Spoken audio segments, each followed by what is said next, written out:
Hello guys, welcome back to my YouTube channel once again. So in today's video I'm going to show you how to buy Bitcoin on Bybit. So before getting started, I want you to like and subscribe to my YouTube channel. Let's get started. So you have to make sure that your Bybit account is verified and updated before you'll be able to carry out transaction. So over here at the home page, you can scroll down. You're going to see BTC/USDT. In case you can't find it here, you can go over to the search area and type in BTC.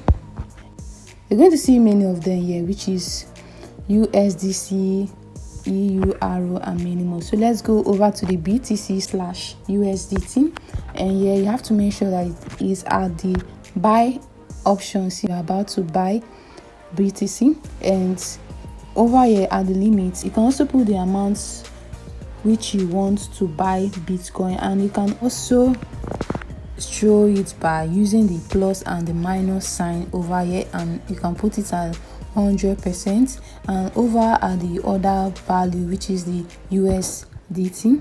So over here you have to put the amount of USDT you want to spend in order to purchase the Bitcoin.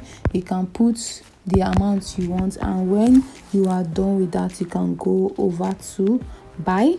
After that, your order will be at the other section or the pending. Once the transaction is done and completed, you'll be able to get your Bitcoin in your account. So guys, this is how you can be able to buy Bitcoin on Bybit, and this is the end of this video. Don't forget to like and subscribe to my YouTube channel, and see you next time. Bye.